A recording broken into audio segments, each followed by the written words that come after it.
Hi నమస్తే, నా పేరు గట్టుగిరి. మాతృదేవో భవ మానసిక వికలాంగుల అనాథాశ్రమం. గత 4-5 రోజుల క్రితం ఒక ఇంటర్వ్యూతో మీ ముందుకు వచ్చాను. అతను ఎవరో కాదు, ఇక్కడ కూర్చున్నటువంటి భగ్న ప్రేమికుడు అర్జున్. గత 4 రోజుల క్రితం ఆ యొక్క అర్జున్తో ఒక ఇంటర్వ్యూ తీశాను, మీ అందరు చూస్తుంటారు. మళ్ళీ ముందు ఎలా ఉన్నాడు అర్జున్, ఆయన జీవిత చరిత్ర ఏంటి అని మీ ముందుకు వచ్చాను. ఇప్పుడు మారినటువంటి అర్జున్ అంటే ముందు ఎలా ఉన్నాడు, ఇప్పుడు ఎలా ఉన్నాడు, మీకు ఆ మార్పును చూపిస్తానని మాట ఇచ్చాను. మళ్ళీ అందులో భాగంగా ఈరోజు అదే అర్జున్ గురించి అతని గుండు కొట్టించి స్నానం చేయించి తగిన చికిత్స అందించి మళ్ళీ మీ ముందుకు వచ్చాను. మళ్ళీ ఒక్కసారి అర్జున్తో మనం మాట్లాడే ప్రయత్నం చేద్దాం. ఇప్పుడు ఎలా ఉంది, ఇంతకు ముందుకు ఉన్నటువంటి జీవితం ఏంటి, మరి ఇప్పుడు ఉన్నటువంటి జీవన విధానం ఏంటి, ఒక్కసారి మనం కనుక్కునే ప్రయత్నం చేద్దాం. అర్జున్ నమస్తే. ఇప్పుడు ఎలా ఉంది, ముందున్న జీవితం ఎలా ఉంది? ఇప్పుడైతే పర్లేదు సార్, మంచిగా ఉంది. ఇంతకుముందు అంటే రోడ్ల మీద పడేసిన తింటూ ఎక్కడ వంట ఉండేది తెలియదు, పూటకి చాలా బాధపడేది. ఇప్పుడు ఇక్కడ మాతృదేవ అనాథాశ్రమానికి వచ్చినప్పటి నుంచి మంచిగా ఉంది సార్. అంటే చాలా మార్పు వచ్చిందని అనిపిస్తుంది నాకు కూడా. నేను తీసుకొచ్చిన తర్వాత గుండు కొట్టిస్తానా కూడా నువ్వు అసలు సహకరించలేదు. నాకు అవసరం లేదు, నేను ఇట్లానే ఉంటా, నా జీవితం ఇట్లానే ఉంటుంది, నేను ఇలానే బతుకుతా అని చెప్పేసి నాతో కూడా నువ్వు కొంచెం పోరాటం చేయడం జరిగింది. గుర్తుందా అప్పుడు?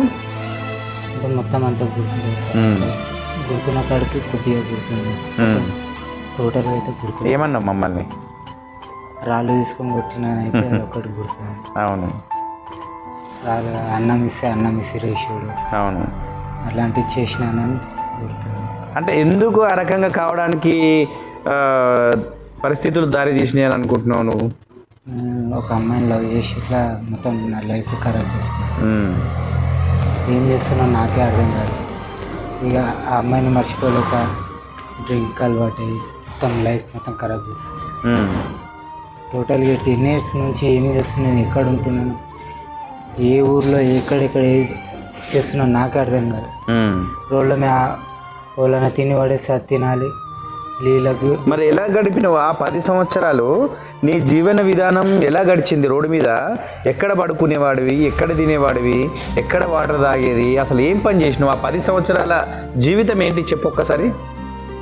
ఇలాగనే సార్, రోడ్ల మీద తిరగాలి, ఎప్పుడు ఎట్టు పోతున్నా నాకైతే తెలియదు.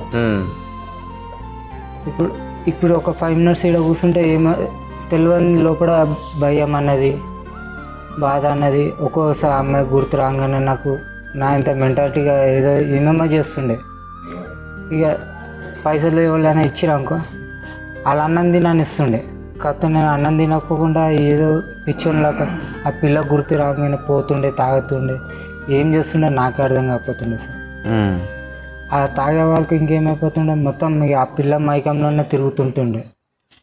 ఇంట్లో వాళ్ళు గుర్తురారు, ఎవరు గుర్తురారు, కానీ తాగలే రోడ్ల మీద పిచ్చోన్లాగా తిరుగుతుండే. అసలు ఏం చేస్తున్నాను నాకే అర్థం కాలేదు. ఆ అమ్మాయిని ప్రేమించినప్పుడు అప్పుడు ప్రేమ గురించి పాటలు ఉండే, ఏమేం పాటలు ఉంటుండే? నేను ఏ పాట చూసి నువ్వు ఆ అమ్మాయిని ప్రేమించడం మొదలుపెట్టినావు?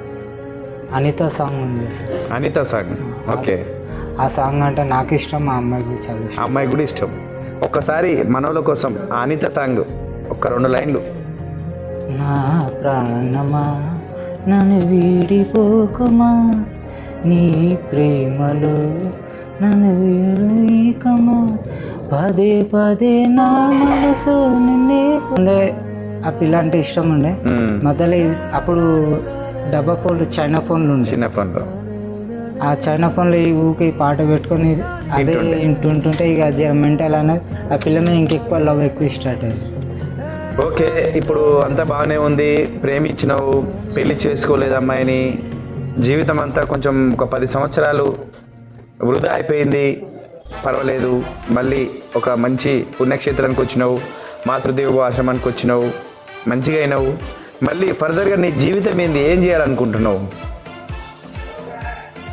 ఇప్పుడైతే నాది ఏం పెద్దగా ఏం ఆశ లేదు సార్. ఇప్పుడు నేను బయట పోయి అయితే ఇప్పుడు ఏం చేయదలుచుకోలేదు. ఇక్కడనే మాతృదేవ అనాథాశ్రమంలో ఉండు, ఇక్కడే నాతో ఉన్న వాళ్ళకి సేవ చేసుకుంటూ ఇక్కడనే ఏదో పని చేసుకుంటూ ఉంటాను సార్. మంచి ఆలోచన చేసినావు అర్జున్. అయితే ఇప్పుడున్న పరిస్థితుల ప్రభావం నీకు ఏమనిపిస్తుంది? అంటే ఒక సమాజానికి ఏం మెసేజ్ చేయాలనుకుంటున్నావు? అంటే లవ్ చేసి ఒక అమ్మాయి నిన్ను ఇబ్బంది పెట్టింది కదా, నువ్వు కళ్ళారా అనుభవించినావు, ఇప్పుడు నీ కళ్ళ పొంట నీళ్ళు వస్తున్నాయి, ఏం చెప్పాలనుకుంటున్నావు? అంటే ఎందుకు అంత ప్రేమించిన తర్వాత అమ్మాయి నిన్ను వద్దనుకుంది? ఒక్కసారి ఏడవక్. నేను ఒకటైతే ఖచ్చితంగా చెప్పేస్తాను, అమ్మాయిని లవ్ చేయాలి, చేయదని అంటే, కానీ లవ్ చేసినప్పుడు అంతా అది చేద్దాం, ఇది అక్కడ పోదాం, ఇక్కడ పోదాము, పైసలు బాగా ఖర్చు పెట్టిస్తారు. ఆ అబ్బాయి ఎంత కష్టపడితే వస్తుందని నాకు తెలుసు సార్. కానీ అన్నీ చేస్తారు, లాస్ట్కి పెళ్ళికాడు రాగానే మా ఇంట్లో వద్దంటారు, మా అన్న తిడతాడు, అవన్నీ ఒక అబ్బాయి జీవితంతో ఆడిపోతుంది సార్. పెళ్ళి చేసుకునే ఉద్దేశం ఉంటేనే లవ్ చేయాలి. ఒక అబ్బాయితో మొత్తం ఆ అబ్బాయి జీవితం ఖరాబ్ చేసేదాకా చేయదు. అంటే నీ ఆలోచన ఇప్పుడు ఎట్లా అంటే, ప్రేమించే మనసు ఉన్నప్పుడు పెళ్ళి వరకు రావాలి, పెళ్ళి చేసుకోవాలని ఖచ్చితంగా ఒక ఆలోచన ఉంటేనే ప్రేమించాలి. పెళ్లి చేసుకునే ధైర్యం లేనప్పుడు ఎందుకు ప్రేమించాలి? ఒక అబ్బాయి జీవితం ఎందుకు నాశనం చేయాలని అంటున్నావు, కరెక్టే చెప్పినావు. కానీ నీ జీవితంలో అంతా జరిగింది, ప్రేమించారు, పెళ్ళి చేసుకునే వరకు వచ్చేసరికి నేను చేసుకోను, నాకు అవసరం లేదు, మరి నేను వేరే మ్యారేజ్ చేసుకుంటానదా ఏమన్నదో తెలియదు మనకు.